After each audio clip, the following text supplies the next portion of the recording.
ছেলের লাশের পাশে বসে তার মা লাশকে একটা প্রশ্ন করলো। ছেলেটা দুটো চোখ লাল টসটস করছে, পানি খাচ্ছিল, পানিটা গলায় আটকে যাচ্ছিল, পানি গিলতে পারছিল না। মা ছেলের এই অবস্থা দেখে ছেলেকে জিজ্ঞেস করে, কি রে বাবা, তোর কি কোনো সমস্যা, ডিপ্রেশনে আছিস নাকি? মায়ের কথা শুনে ছেলেটা বলে, না মা, কোনো প্রবলেমের মধ্যে নেই, কোনো ডিপ্রেশনের মধ্যে নেই। আসলে কি হয়েছে, পিকনিক হচ্ছিল তো, তাই দুটো রাত জেগে অনেক আনন্দ করেছিলাম, এই জন্য চোখটা লাল হয়ে আছে। কিন্তু ছেলেটা তার মাকে কিভাবে বোঝাবে যে ছেলেটা প্রতিটা রাত মৃত্যুর সাথে লড়াই করছে? আসলে কি হয়েছে, ছেলেটা একটা মেয়েকে ভালোবাসে, আর খুব ভালোবাসে। মেয়েটাও ছেলেটাকে ভালোবাসে। ছেলেটা ভালোবাসার এমন পর্যায়ে চলে গেছে, সে তার ভালোবাসাকে নিয়ে অহংকার করা শুরু করে দিয়েছিল। ছেলেটা তার বন্ধু বান্ধব, আত্মীয় স্বজন, পাড়াপড়শি, বড় ভাই ব্রাদার সবার কাছে যে তার ভালোবাসার কথা বলতো, আর বলতো সে যে মেয়েটাকে ভালোবাসে সে মেয়েটা কখনো তাকে ছেড়ে যাবে না, কোনো দিনও তাকে ছেড়ে যাবে না। তারপর ছেলেটা যে মেয়েটাকে ভালোবাসতো, সে মেয়েটা মাঝে মাঝে মজা করে ছেলেকে বলতো, আচ্ছা আমাকে যদি কেউ কখনো স্পর্শ করে তাহলে তোমার কেমন লাগবে? ছেলেটা কোনো কথা চিন্তা না করে বলে ফেলতো, আমি মরে যাব। তারপর যখন মেয়েটা বলতো, আচ্ছা আমার যদি কখনো অন্য জায়গায় বিয়ে হয়ে যায় তখন তোমার কেমন লাগবে?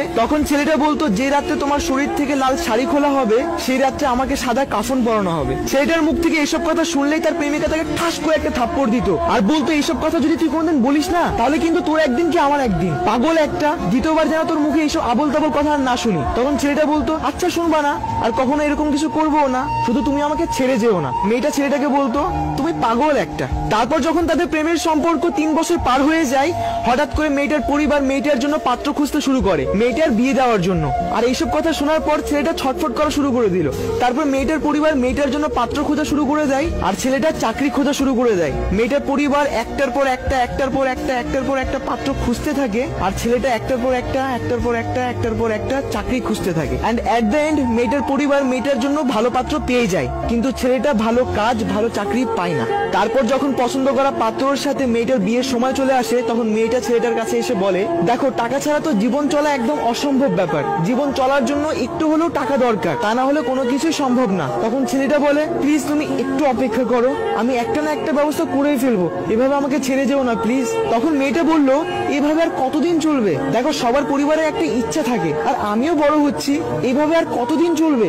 তখন ছেলেটা বারবার রিকোয়েস্ট করে কান্না করে বলল, প্লিজ ছেড়ে যেও না, একটা না একটা ব্যবস্থা করে ফেলবো, একটু অপেক্ষা করো, একটু ধৈর্য ধরো। কিন্তু মেয়েটা ধৈর্য ধরে না, তার পরিবারের পছন্দের পাত্রর সাথে বিয়েতে রাজি হয়ে যায়। তারপর বিয়ের ডেট তারিখ ঠিক হলো, বিয়ের দিন চলে আসলো। যে রাত্রে মেয়েটাকে হলুদ শাড়ি পরানো হয় সেই রাত্রে ছেলেটা নানান রকম নেশা করতে ব্যস্ত। দেন বিয়ে করার পর মেয়েটা তার স্বামীর বাড়ি চলে যায়, আর সেই রাত্রে ছেলেটা ফেসবুকে একটা স্ট্যাটাস দেয়। স্ট্যাটাসটা হলো, অহংকার করে বলেছিলাম সে কখনো আমাকে ছেড়ে যাবে না, সময়ের ব্যবধানে বুঝলাম অহংকার পতনের মূল।